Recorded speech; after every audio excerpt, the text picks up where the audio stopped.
You too. What is good, man? It's your boy Benji, man. We are back balling. Look. If you're new, please don't forget to subscribe. Follow Hoops HQ and me. It's Lil Benji. Um, just watch the video, man. My boy Sam Okaru, man. If you haven't subscribed, him, Hefe Allen over there, check it out, man. He puts together great content, great interviews, good hoops. Made a good video about the one thing that's slowing the WNBA down is, and that's something that I've talked about on this my channels as well and on Hoops HQ, is that the inability to accept change and look forward towards the future. Like, multiple WNBA players have mentioned that the league is still kind of stuck in this rut where they're not giving into the new style of basketball, the entertainment side of basketball. And what I mean by that, there was a little bit of pushback, of course, I think early in the 2000s from coaches not wanting guards to be extra flashy and really wanted point guards to be pass first, until we kind of really saw guys like Iverson, Marbury, Steve Francis, Jay Williams, these guys that had to kind of go through the ups and downs, the bumps and bruises, in order to allow the point where the game started to accept a lot of these scoring guards. Then you started getting guys like D. Rose, John Wall, and then Stephen Curry that really opened up the opportunities for the point guards to kind of allow to be able to show their skill on the court. And that slowly transitioned into the league to where it is today, where it's super entertaining. You got high-flying dunks, you're getting up and down and shooting, the crossovers, you got all that, right? I think the thing that's holding the WNBA back is their inability to adapt to the times. They still running them old offenses, man. They still not letting these people dribble more than twice. They're still stuck in the dinosaur ages. And as a result of that, you have a lot of players, I think, that feel like they're threatened because of Caitlin Clark heading into the league. Now, long intro over, we got a compilation of WNBA players just hating on Caitlin Clark. Check it out. In the NCAA tournament, drew over 12 million viewers. With this growing success of women's college basketball, WNBA players and media have started to hate on college players, in particular, Iowa's Caitlin Clark, with articles being written. Which is crazy, because what she's doing, you would think plenty of players, particularly in the pro ranks, would be excited for what she's doing for the game and what she could bring to their level. And such as Make Basketball Black Again, in response to her large fan base. In this video, we are going to look at WNBA players and the media hating on Caitlin Clark. Let's get started. What do you think about Ice Cube and the Big Three offering I was literally about to just bring this up, but y'all listen to it and tell me what you think. Caitlin Clark $5 million to play in their league? Well, I have a lot of thoughts. But the first one is, so you offered the contract to a player who's not yet even in the WNBA. Big Three does not happen during overseas season, so that doesn't make sense. That's true. And then for us to get, like, just constantly shit on, like, you can't even acknowledge the growth and how amazing the WNBA is doing because shit like this happens. When You is didn't even have to over? bring up the W. If you're going to say that it's for that, then stand on that. But I don't think I think he's trying to make a business decision, which he's a business. Anyways, I've seen this video and done a reaction on it. Anyways, long story short, Ice Cube, he has the Big Three league, which is seemingly reserved as an alternative route for a lot of guys wanting to play pro. And, of course, you got a lot of former NBA players that are kind of bringing it up in the ranks. They apparently offered Caitlin Clark a huge contract to play in the Big Three. The Big Three is basically like 8-9 games. If they go to the playoffs, it'll be a 10-game season for her. They offered her $5 million, apparently. That was the number, allegedly. Big Three does coexist, or is played at the same time as the WNBA. So along that summer season, she got a lot of pushback from WNBA players about getting an offer like this, which, like I previously mentioned, is insane. Because why would that be something that would upset you? You would say, dang, that's dope that this girl is getting an opportunity. like that. But no, the pushback was, why aren't other WNBA players getting this opportunity? Why are you looking for college players first? At the end of the day, y'all don't have the star power that she has. There's plenty of talented players in the WNBA, and we're never going to, act like that's not a thing. But at the end of the day, Caitlin Clark and Angel Reese have the star power.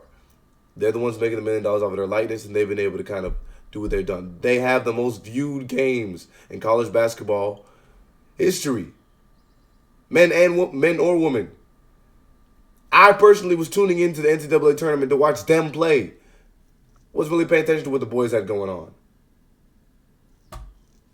You're bringing plenty of people to the games that used to be spotty when it came to attendance. Now you've got jam-packed arenas and high television viewership ratings. But y'all are upset that a woman who is bringing more light to the women's game is receiving benefits. Crazy. Offer from Ice Cube to join the Big Three. Just like we have talked about in previous videos, the best doesn't always get paid the most. Caitlin Clark got that huge offer because she brings in a massive audience that no one in the WNBA could bring in. Now, truly, who can you make the argument for if the Big Three was like, come play with us, and they were in the WNBA, it would bring the amount of eyes to the game and possibly controversy, topic, etc. to the game other than Caitlin Clark. Big time player, star. If she goes in there and averages 5 points, you're going to have plenty of people that say, awesome. They're going to have people that are going to hate. Whatever the case may be, she has the power to bring plenty of attention to the game. Most of the WNBA players don't. Or won't. Like, I don't understand what Lacey Brown talking about. It doesn't exist in the same time as the WNBA season. They literally offered her an opportunity to continue to play the WNBA. Most WNBA players anyways play in the season and then go play overseas. So wouldn't this not be the same thing? And she can still have an opportunity to, in the off season, actually enjoy her life. Wouldn't that be the goal? If it's success for her, then possibly you can get other WNBA players up and running with the opportunities in the Big Three. But instead, y'all are hating on why is it that one that she's the one that gets chosen for this. Crazy. Not only is Clark a very skilled basketball player, but she's also very entertaining to watch. And that's why Ice Cube would make such a large offer. You asked me about Caitlin. If you're going to break a record, to me, if it's legitimate, you have to break that record in the same amount of time that that player set it. Okay. So if Kelsey Plum set that record in 4 years, well, Caitlin should have broke that record in 4 years. But because there's a COVID year and then there's another year, you know what I mean? So she's already had an extra year to break that record. So is it truly a broken record? Yeah, that'll go in the record books as Caitlin Clark is the all-time, whatever it is. I don't even know what the number is, but that's the way it'll be. And I don't think... Let's also talk about how much more experience that gives you over other players coming in, right? So people say, dang, like he or she's killing them, but you have a 25-year-old playing against a 20-year-old. Like, you should be killing them. Yeah. Because you've been doing it a lot longer than they have. Clark right now probably takes about 40 shots a game. Chill out, bro. What? When did you come up with that? I know you like that. Hell yeah. Cheryl Swoops told 3 big lies in her statements about Caitlin Clark. What? The first is how many years she played college basketball, implying that she played 5 years because of COVID. In reality, she's played 4, just like Kelsey Plum, and Right. she even broke the record in less games. The Yeah. second lie is how many shots a game Caitlin Clark takes, At all. saying she takes 40 shots a game. Over the course of her career, Clark has only shot 19 shots a game, which is less than half of what Swoop said. And finally, Swoop said that Caitlin Clark is 25 years old, when in reality, she's only 22. Cheryl would then make a response after being called out for lying. I'm gonna say this, and then I wanna be done with this whole conversation.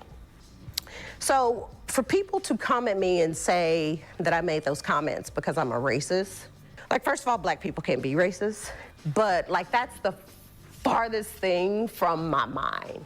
You're just hating. I grew up in a very small West Texas town, don't care about that. predominantly white. Don't My have time to do best that. childhood friend is white. So it's important for me that I speak up for people that look like me. Like, it's Black History Month. So, like, our ancestors fought and died for us to have opportunities that we have today. I have, like, no issues with Caitlin. Her breaking the record, I think, obviously is a tremendous accomplishment, although, you know, we could get into that discussion also, because there was a big debate on Lynette Woodard having the actual record. I'm not really sure what any of that had to do with her lying, and I like how she still insists that Caitlin Clark shouldn't have the record she legitimately broke. I know she hasn't played in the WNBA, but our last hater is Jamal Hill. During an interview, Jamal Hill made multiple claims against Clark, saying that the women's basketball audience would be growing with or without Clark, also mentioning that Clark is only getting so much attention because she's white. That the criticism is often very one-sided. Okay, that's dumb. Anyways, no. One of the most followed college women was Angel Reese. Everybody was tuning in on Juju. We got a girl from Notre Dame that's killing it as a freshman as well. Like, stop, bro.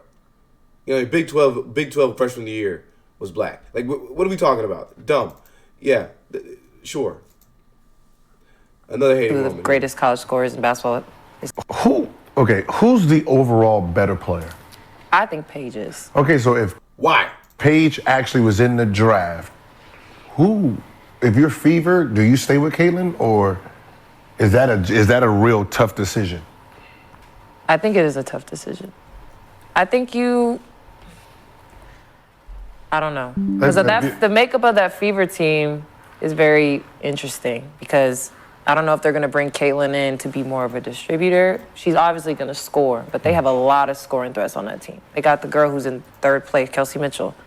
Third place, all-time leading scorer, is going to be on the same team as the current first place all-time leading scorer, which the fact that no one is really talking about that is weird to me, because you have two of the greatest college scorers in basketball history on the same team. So if I'm a Fever, I'm still going with Clark. You would still go with Clark? Just because of her name, with the weight it holds right now, but that would mean Paige would drop to 2. So, I mean, of course, selfishly, I'll be like, yeah, y'all can pick. I mean, it's a win-win, I think, for 1 and 2, if Paige did decide to come out. So she lost to her team. I ain't gonna lie though, I do think that game was unfortunate, because I don't think that the way that the Iowa team won was fair to UConn, because that offensive foul was kind of crazy. But she's not the only person that mentioned why she would think that. We also had Diana Taurasi, big time WNBA star. She said she would draft Paige Beckers instead of Caitlin as well, and mentioned that reality is coming. You look superhuman playing against 18-year-olds, but you're going to play against some of the most grown women that have been playing professional basketball for a long time. You are a hater. Like, did you see this type of vitriol when Zion Williamson came out and people were talking about him being a next generational talent, and then people were talking about us, man, too. You gonna learn today.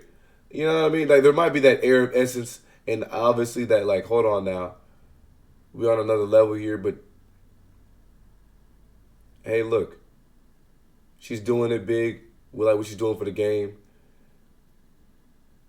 but we ready too, or whatever. Best of luck in your career. Whatever you want to say. Why are you finding a way to diminish her accomplishments? That's crazy. If Paige Beckers didn't basically miss 2 seasons, I don't know if we'd be talking about Caitlin Clark the way we are right now. Like, what's happening? Now, Paige, tough, consistent. She has been going through injuries. but that's a part of basketball. We all were at one point regarding Derrick Rose as the best guard in the league. He got injured. That conversation. Kawhi Leonard was being talked about as one of the best players in the league. He got injured. That conversation was cut. This happens all the time. I don't know, man. What do y'all think, bro?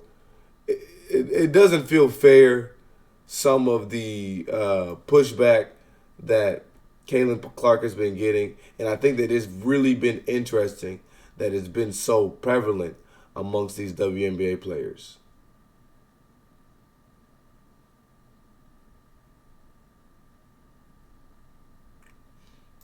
I don't know. Y'all let me know what y'all think.